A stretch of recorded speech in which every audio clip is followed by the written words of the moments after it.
Hello everyone, welcome back to our YouTube channel Exam Easy. जैसा कि आप सबको पता होगा कि हमारा जो सब इंजीनियर का जो एग्ज़ाम है उसके आज से फॉर्म फिल होना स्टार्ट हो चुके हैं, है ना। तो आप लोग फॉर्म फिल कर दें। उसके बाद यदि हम बात करते हैं कि आपके पास सिर्फ आज से यदि आप देखोगे तो सिर्फ आज 1 तारीख है, तो आप ये लगा लो आपका पेपर 24 सितंबर को होना, तो आपके पास 54 डेज़ आपके पास बचे हुए हैं। तो इस पे से भी ये मान के चलो कि आपके 4 दिन आपके पास कहीं पे भी आपके, क्योंकि अभी त्यौहार आने वाले हैं तो कहीं ना कहीं आप वेस्ट कर ही दोगे, तो ये मान के चलो आपके पास 50 दिन ही है। तो 50 दिन पर मन लगा के अच्छे से पढ़ाई करो, है ना, क्योंकि ये लास्ट चांस है, इसके बाद आपको मौका नहीं मिलेगा। प्रीवियस ईयर की जो सीरीज़ चल रही है उसको ज़्यादा से ज़्यादा आप क्या करो, ज़्यादा से ज़्यादा उन क्वेश्चन को प्रैक्टिस करने की कोशिश करो।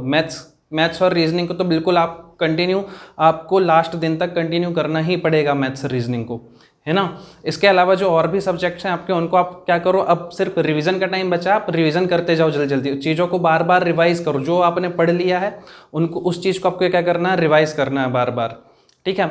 और यदि ऑब्जेक्टिव बुक के लिए यदि आप पूछोगे तो मैं यही बोलूँगा, आप गुप्ता एंड गुप्ता की बुक लगा सकते हैं, है ना, क्योंकि अभी आपके पास 50 दिन है, 50 दिन में वो आपकी कंप्लीट हो जाएगी। इसके अलावा मैं ज़्यादा से ज़्यादा यही बोलूँगा कि यदि आप टेस्ट सीरीज़ कहीं पे लगा रहे हो तो वो आपके लिए बहुत ज़्यादा बेनिफिशियल है। इसके अलावा यदि हम बात करते हैं तो आप अपने नोट्स को जितने ज़्यादा बार पढ़ोगे, है ना, आप अपने नोट्स को जितने ज़्यादा बार पढ़ोगे वो वही आपको काम देने वाला है। क्योंकि आप गुप्ता एंड गुप्ता की बुक लगा लो या टेस्ट सीरीज़ लगा लो, उस पर जो मैक्सिमम सारे क्वेश्चन है वो प्रीवियस ईयर के ही क्वेश्चन मिलेंगे आपको टेस्ट सीरीज़ों में, या जो एसएससी में आए हुए हैं, या जो गेट के जो 1 नंबर के क्वेश्चन होते हैं वही टेस्ट सीरीज़ वगैरह में डले रहते हैं, है ना। खुद के क्वेश्चन कोई नहीं बनाता, ठीक। तो मैं यही बोलूँगा कि आप जितनी ज़्यादा से ज़्यादा ऑब्जेक्टिव की प्रैक्टिस करेंगे, क्योंकि आप अपने नोट्स को बार बार पढ़ो, है ना। जैसे आपने कोई सा सब्जेक्ट लिया, कोई सब्जेक्ट मान लो आपने बिल्डिंग मटेरियल ले लिया, तो बिल्डिंग मटेरियल में आप पढ़ते हो, हर बार बिल्डिंग मटेरियल पढ़ के आप निकल जाते हो, लास्ट में जब एग्जाम में क्वेश्चन आते हैं तो आपके एग्जाम्पल से क्वेश्चन आते हैं, है ना। आपसे पूछ लेगा कि या पूछ लेगा किसी भी स्टोन का टाइप पूछ लेगा, या बोल देगा मेटामॉर्फिक रॉक कौन सी है, इनमें से कौन सी मेटामॉर्फिक रॉक है ना। तो इस तरीके के क्वेश्चन, जैसे टिम्बर में पूछ लेगा कि सॉफ्टवुड क्या है, हार्डवुड क्या है ना। तो ये जो पॉइंट्स हैं आपके, इनको आपको अभी से याद करना पड़ेगा, लास्ट के टाइम पर रिवीजन नहीं हो पाएगा आपका। आप सोचो कि आप अभी सिर्फ कंटेंट को इकट्ठा करते जाओ, कंटेंट इकट्ठा करते जाओ, और लास्ट में जाके आप लास्ट के 10 दिन में रिवाइज कर लोगे तो वो आपका नहीं होने वाला। आप उन चीज़ों को अभी से याद करते जाओ।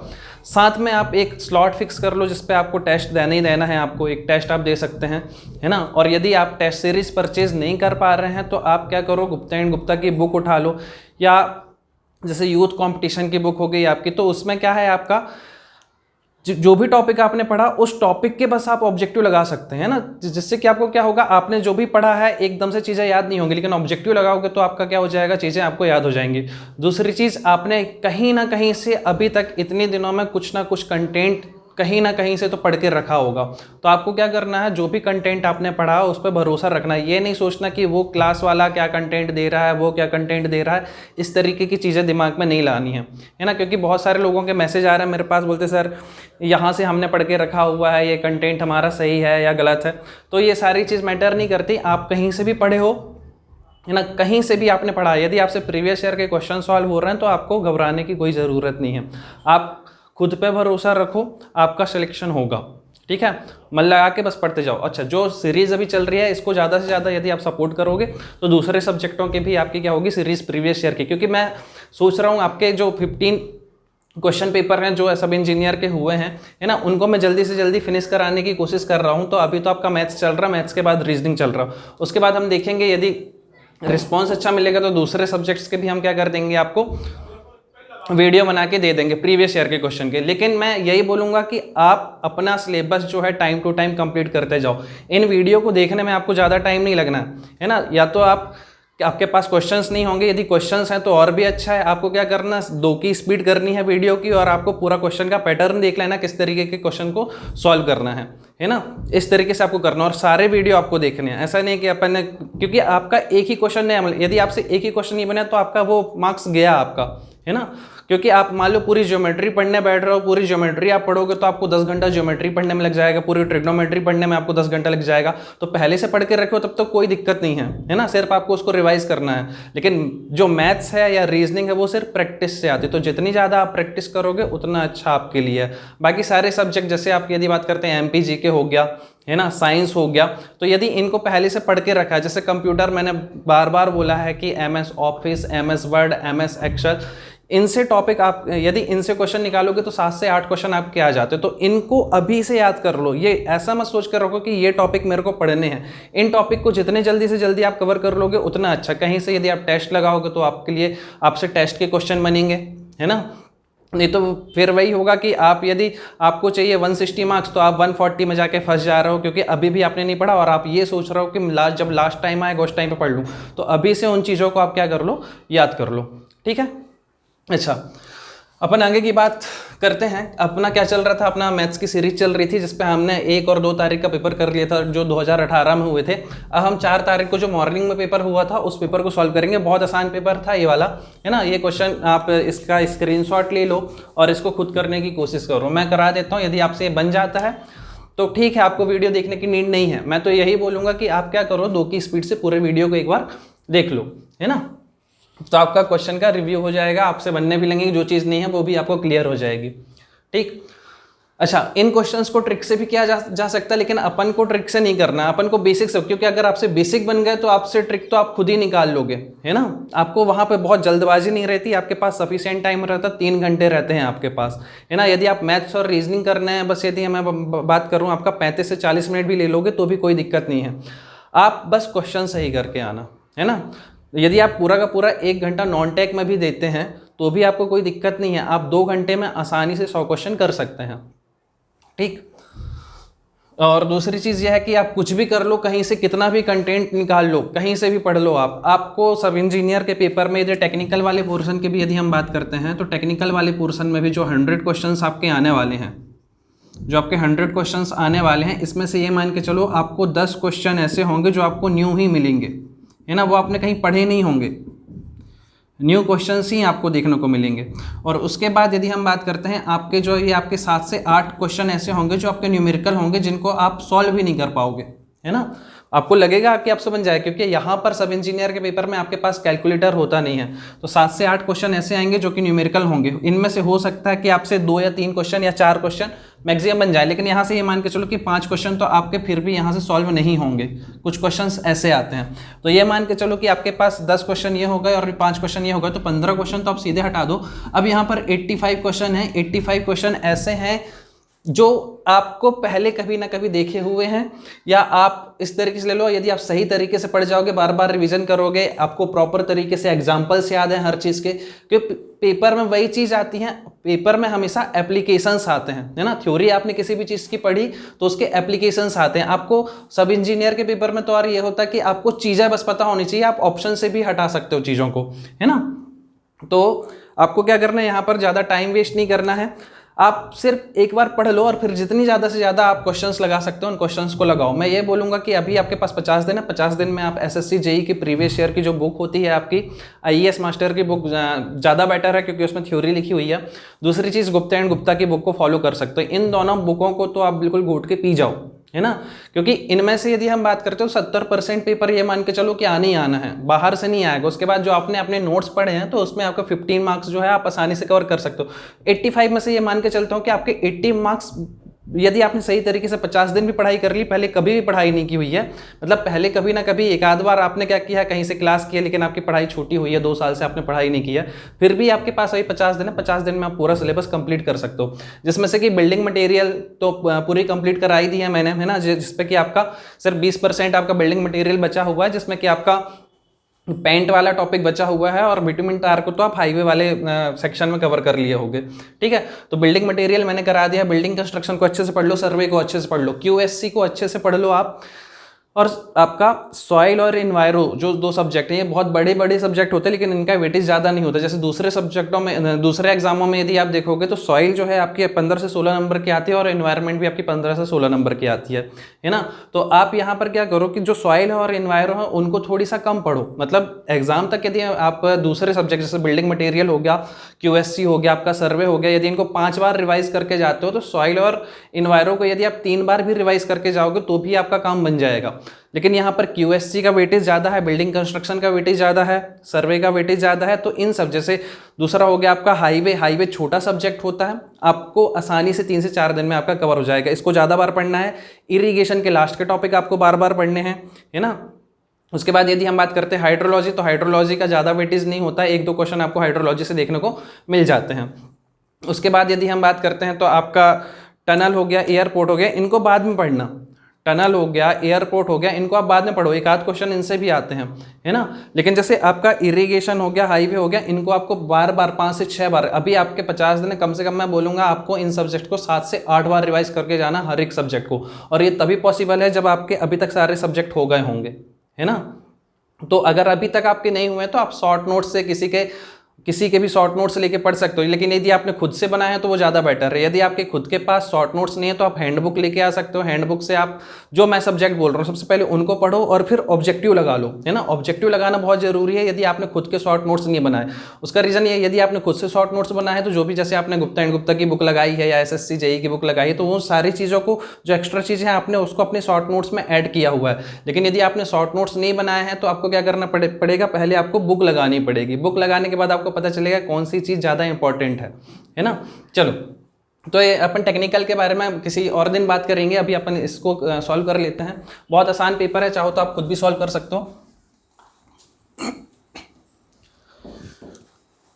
सबसे पहला क्वेश्चन क्या बोल रहा है, एक बक्से में पत्ते रखे हैं, ठीक है। एक बक्सा है, बक्से के अंदर आपके कार्ड्स रखे हुए हैं जिसमें प्रत्येक पर 8, 9, 10 और ऐसे आपके 15 तक में से एक संख्या अंकित है। जो भी पत्ते हैं उनमें आपकी कौन कौन सी संख्या अंकित है, आपकी 8, 9, 10 और ऐसे 15 तक संख्या अंकित है। इनमें से किसी एक, इन सबको अच्छी तरह से मिला दिया गया है। उसके बाद क्या किया है, इनमें से किसी एक चीज़ को, किसी एक पत्ते को खींचना है आपको, और इस तरीके से खींचना है कि जो भी पत्ता हो वो आपका कैसा हो, विषम, उस पर क्या हो, विषम संख्या हो। तो उसकी अपन को क्या निकालनी है, प्रोबेबिलिटी, मतलब प्रायिकता निकालनी है। तो क्वेश्चन नंबर 1 देखो, क्वेश्चन नंबर 1 अपन किस तरीके से सॉल्व करेंगे।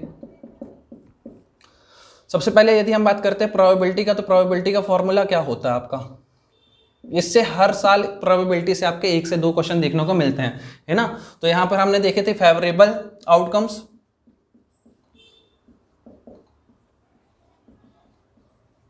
डिवाइड बाय टोटल आउटकम्स, ये हमने फॉर्मूला देखा था, ठीक है। अब यदि हम बात करते हैं तो आपके पास कितने कार्ड हैं, आपके पास जिसपे अंक लिखे हुए हैं 8, 9, 10, 11, 12, 13, 14 और 15 तक, है ना। तो आपके पास यदि हम बात करते हैं टोटल आउटकम्स कितने हैं, 1, 2, 3, 4, 5, 6, 7, 8, है ना।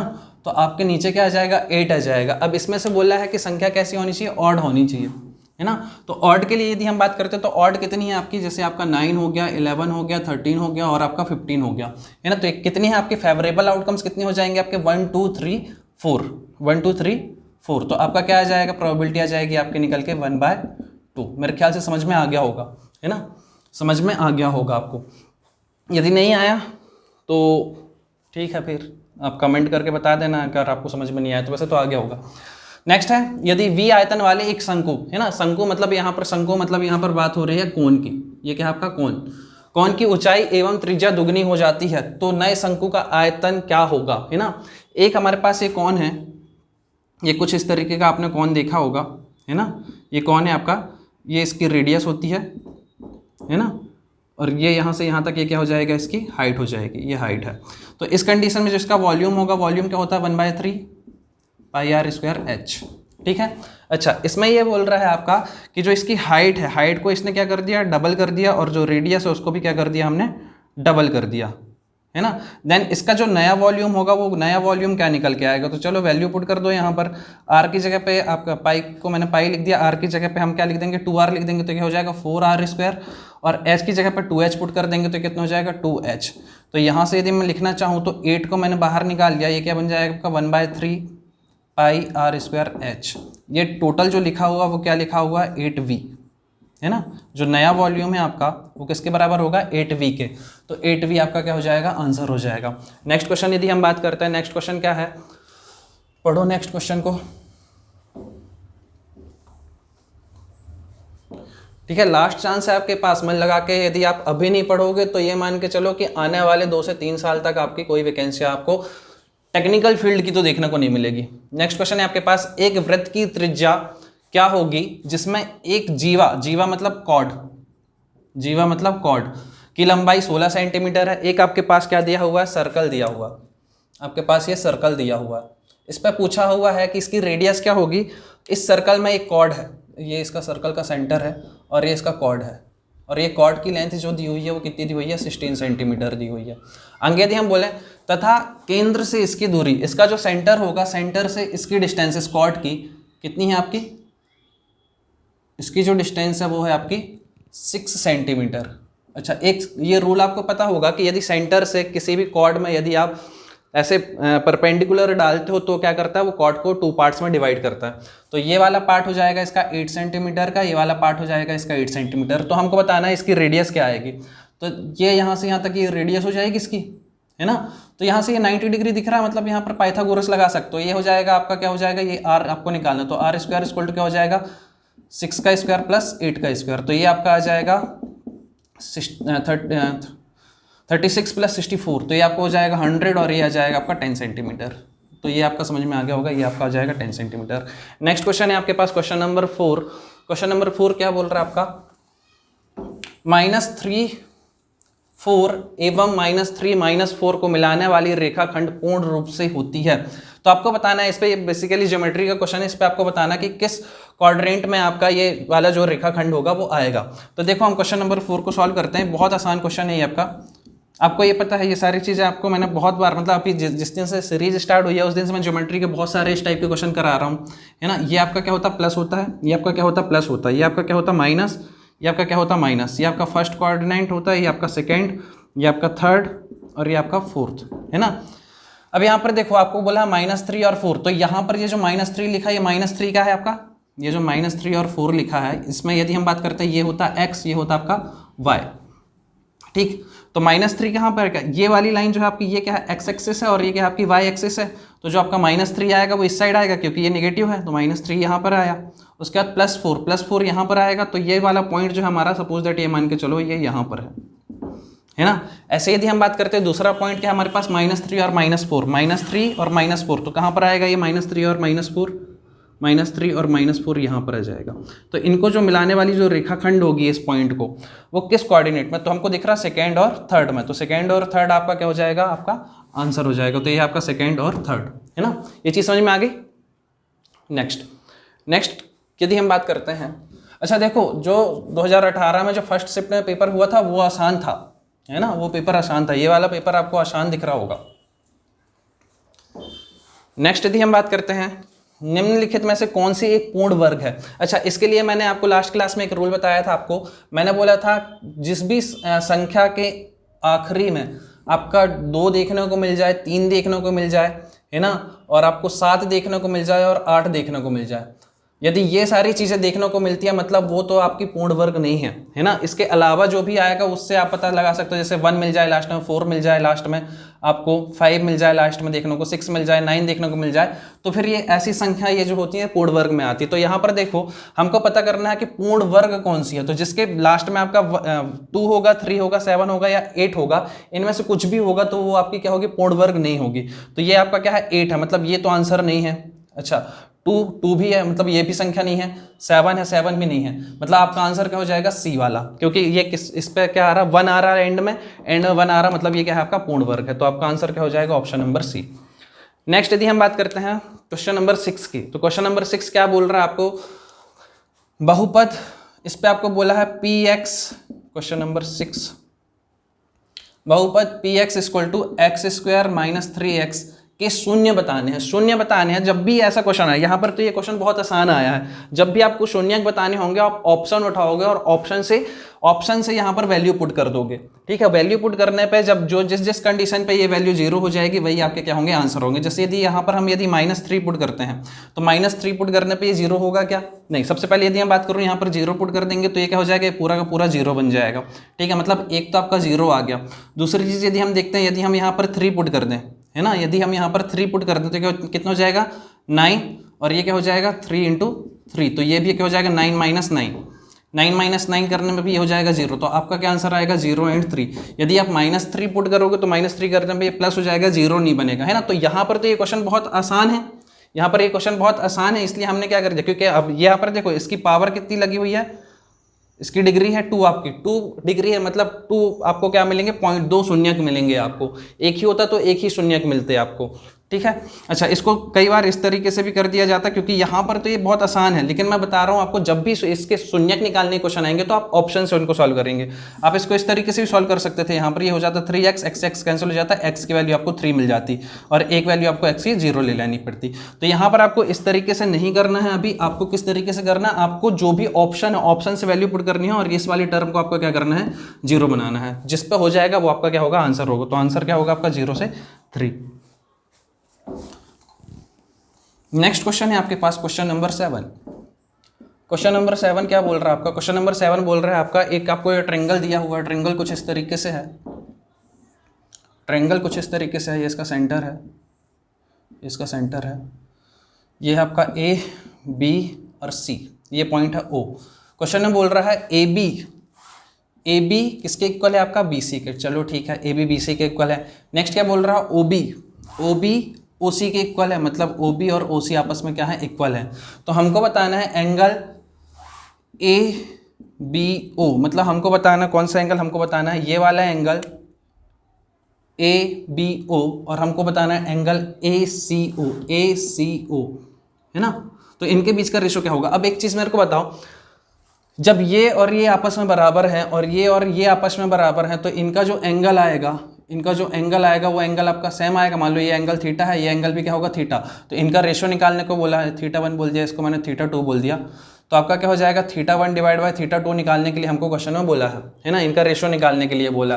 तो हमको पता है कि यहाँ पर ये आपस में इक्वल है, ये और ये आपस में इक्वल है, तो हम बोल सकते हैं θ1 = θ2। तो आपका क्या हो जाएगा θ1 डिवाइड बाय θ1, तो यहाँ से वैल्यू क्या आ जाएगी आपकी 1:1, है ना, 1:1, है ना। तो आपका आंसर क्या आ जाएगा 1:1। ठीक, नेक्स्ट क्वेश्चन है आपके पास क्वेश्चन नंबर 8। क्वेश्चन नंबर 8 बहुत आसान है आपका। क्वेश्चन नंबर 8 क्या बोल रहा है आपका, क्वेश्चन नंबर 8 बोल रहा है यदि a की वैल्यू 4 है और b की वैल्यू 3 है तो a की पावर b, मतलब आपको यहाँ पे a की पावर b प्लस b की पावर a आपको कैलकुलेट करना। तो a की वैल्यू क्या है आपके पास, a की वैल्यू है 4, ठीक है, और b की वैल्यू कितनी है आपकी 3, ठीक। ऐसे यदि हम यहाँ पर बात करें तो b की वैल्यू है आपके पास 3 और a की वैल्यू है आपके पास 4। इसको सॉल्व करना है, आप आसानी से सॉल्व कर सकते हो। तो ये कितना जाएगा आपके पास, ये आ जाएगा 64 और ये कितना हो जाएगा आपके पास, यह जाएगा आपके पास 81। तो इनको प्लस कर लोगे तो कितना हो जाएगा 5 और ये हो जाएगा 145। तो 145 आपका क्या हो जाएगा, आंसर हो जाएगा। ठीक है, ये चीज़ समझ में आ गई।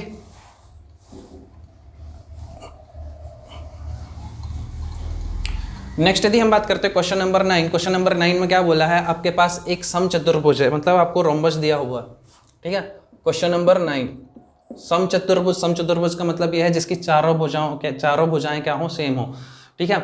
आपको समचतुर्भुज दिया हुआ कुछ इस तरीके से, ये कुछ इस तरीके से आपके पास समचतुर्भुज है। ये समचतुर्भुज में यदि हम बात करते हैं ये और ये आपस में क्या होते हैं, सब सेम होते हैं। अच्छा, जैसे हमने पैरेललोग्राम में पढ़ा था सेम वैसे ही है ये। अब इस पर क्या है, इसकी चारों भुजाएं या जो चारों साइड्स हैं इसकी 4 साइड्स जो हैं वो इक्वल हैं इसकी। दूसरी चीज़ यदि हम इस पर बात करते हैं तो इसमें ही वही फंडा लगता है, इसका ये एंगल इसके बराबर, इसका ये एंगल इसके बराबर, ठीक है। अच्छा, दूसरा चीज़ एडजेसेंट एंगल का सम जो होता है वो 180 होता है, ये इस पर भी सेम रूल होता है, ठीक है।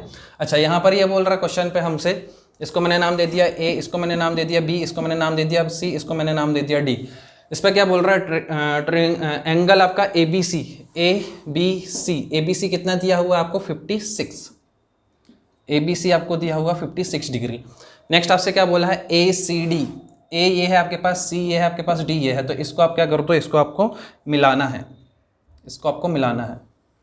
इसको हमने इस तरीके से मिला दिया। हमसे पूछा है एंगल ACD, तो हमको ये वाला एंगल बताना कि ये एंगल कितना होगा, ये एंगल कितना होगा। अब एक बात बताओ, यदि ये एंगल 56 है तो ये वाला एंगल भी क्या होगा, 56 ही होगा। यदि ये एंगल 56 है तो ये वाला एंगल भी 56 होगा, है ना। अच्छा, ये वाले एंगल को आप मान लो सपोज दैट ये कितना है, x है, ये एंगल कितना है, x है। तो मैं यहाँ से लिख सकता हूँ आपका, क्या लिख सकता हूँ, angle C plus angle D equal to 180 degree. तो एंगल C की वैल्यू क्या है आपके पास, x प्लस 56 डिग्री 180 डिग्री। तो यहाँ से यदि आप x निकालोगे तो 180 में से माइनस कर दोगे तो कितना जाएगा ये आपके पास, ये आपके पास आ जाएगा 124 डिग्री। x की वैल्यू आपके पास आ गई, मतलब ये जो वैल्यू है आपकी एंगल C, ये आपके पास आ गया कितना, 124 डिग्री। अच्छा, इसमें से यदि हम बात करते हैं, हमने इस पर क्या डाला हुआ है, ये आपका कुछ इस तरीके से इस पर डायगोनल है ना। ये इसको क्या करेगा, समचतुर्भुज में ये आपको इसको 20 से डिवाइड कर देता। तो यदि ये 124 है, तो यदि मैं सिर्फ इस एंगल की बात करूँ, ये एंगल कितना आएगा, तो 124 डिग्री डिवाइड बाय 2, तो ये एंगल कितना जाएगा आपका 62 डिग्री। तो 62 डिग्री आपका क्या हो जाएगा, आंसर हो जाएगा। ठीक है, क्लियर है। नेक्स्ट यदि हम बात करते हैं, नेक्स्ट क्वेश्चन है आपके पास question number 10। Question number 10।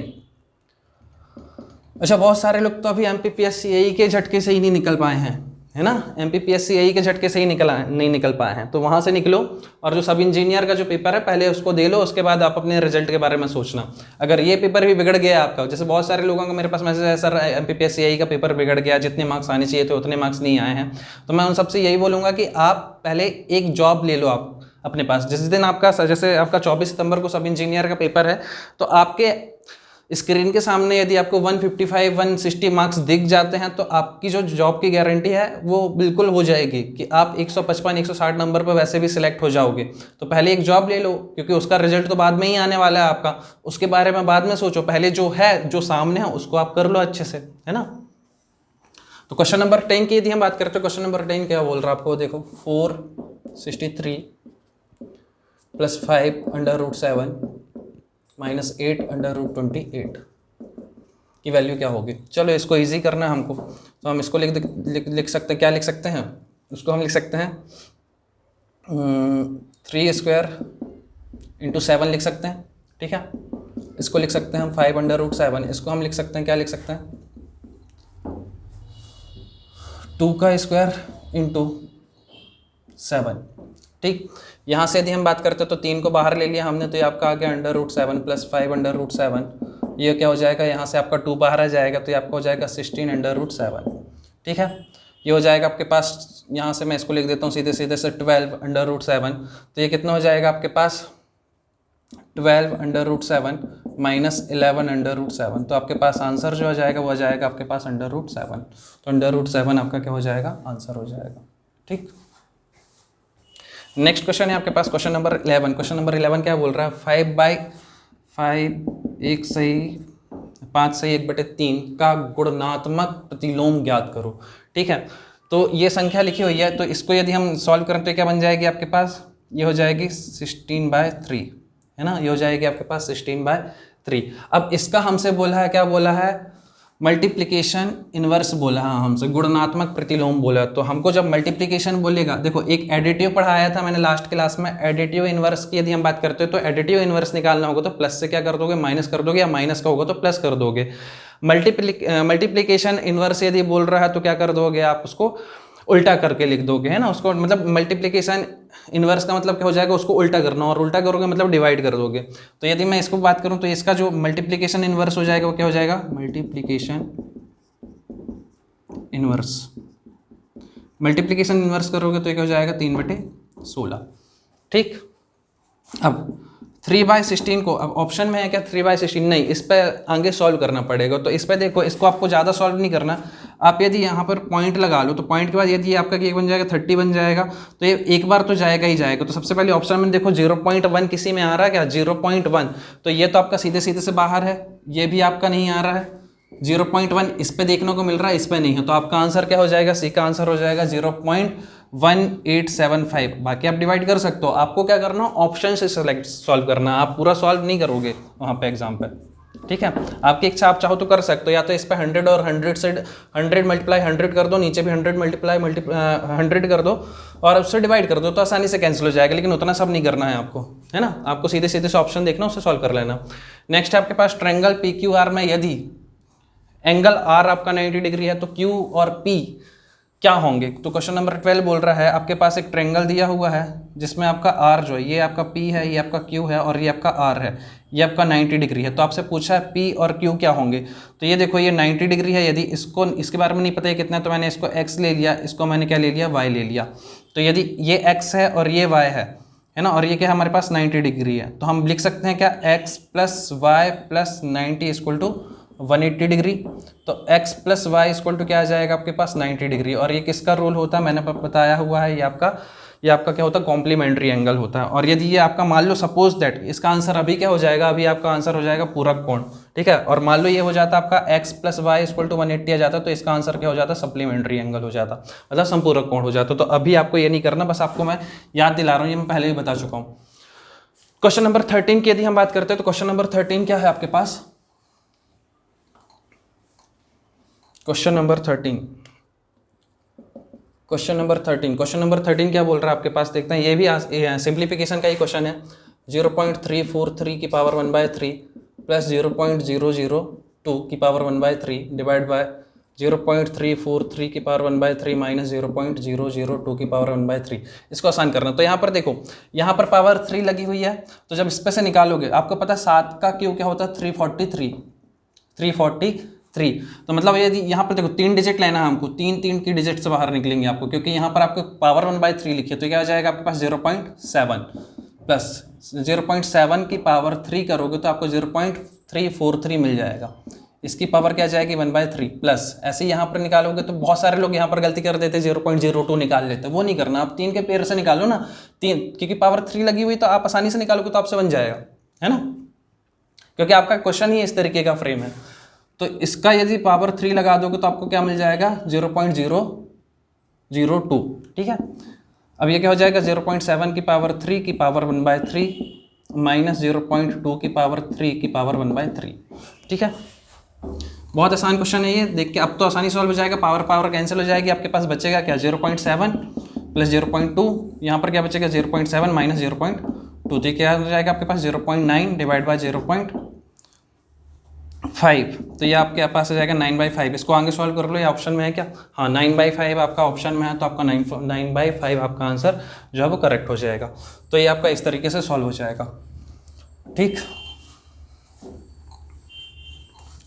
Next है आपके पास क्वेश्चन नंबर 14। अब यहाँ पर ये क्वेश्चन जो है, ये क्वेश्चन आपका मेंसुरेशन से आया हुआ है, तो इस क्वेश्चन को अच्छे से समझो। क्वेश्चन क्या बोल रहा है, यहाँ पर बोला है आपसे क्यूबॉइड की बात किया हुआ है ना, आपसे बात किया हो तो पहले इसके फॉर्मूले जो हैं वो आपको याद होने चाहिए। क्यूबॉइड का यदि मैं बात करता हूँ, उसके बाद हम क्वेश्चन पढ़ेंगे। क्यूबॉइड के बारे में हमसे पूछा, मतलब क्यूबॉइड के पहले आपको फॉर्मूले याद होने चाहिए। क्यूबॉइड का वॉल्यूम क्या होता है, तो वॉल्यूम आपको पता क्या होता है, L into b into h. यदि क्यूबॉइड बनाए तो हम, क्यूबॉइड कुछ इस तरीके का होता है आपका,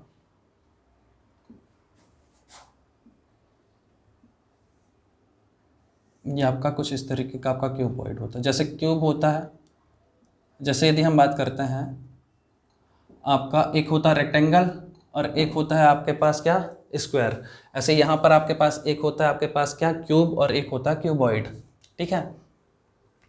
तो जो आपका रेक्टेंगल होता है, रेक्टेंगल का आप क्या कर दोगे, यदि इसको 3D में लोगे तो आपको क्यूबॉइड दिखेगा। स्क्वायर को यदि आप 3D में बनाओगे तो आपका क्या बनेगा, वो क्यूब बनेगा। तो इस पर यदि हम बात करते हैं, ये क्या हो गई, इसकी लेंथ हो गई, ये क्या हो गई इसकी लेंथ, ये क्या हो गई इसकी विड्थ, ये हो गया b, और ये क्या हो गया इसका h, हाइट, ठीक।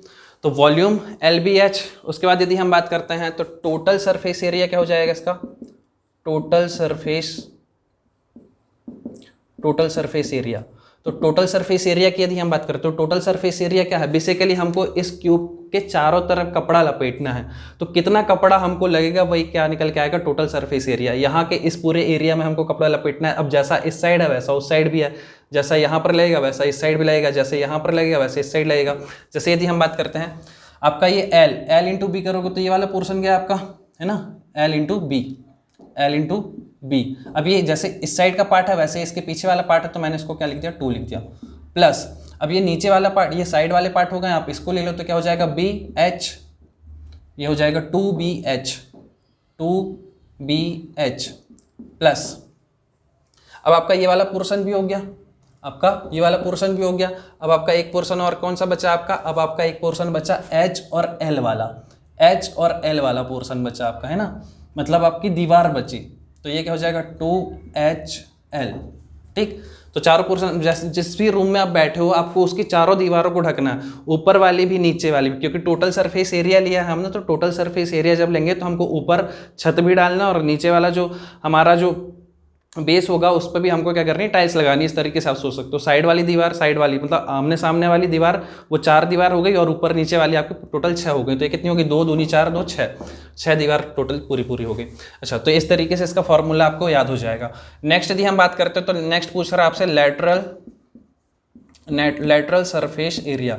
अब लेटरल सरफेस एरिया की यदि हम बात करते हैं तो लेटरल सरफेस एरिया में आपको अपनी छत और जो नीचे का बेस है ना, जो फ्लोर वाला बेस है, उसको आपको काउंट नहीं करना, आपको सिर्फ चारों दीवारों को काउंट करना। तो चारों दीवारों को यदि आप काउंट करते हो तो आपका फॉर्मूला क्या बन जाएगा, ये बन जाएगा आपका LH, मैं इसको 2 के फॉर्म में लिखता हूँ, क्या हो जाएगा 2LH प्लस 2BH, है ना।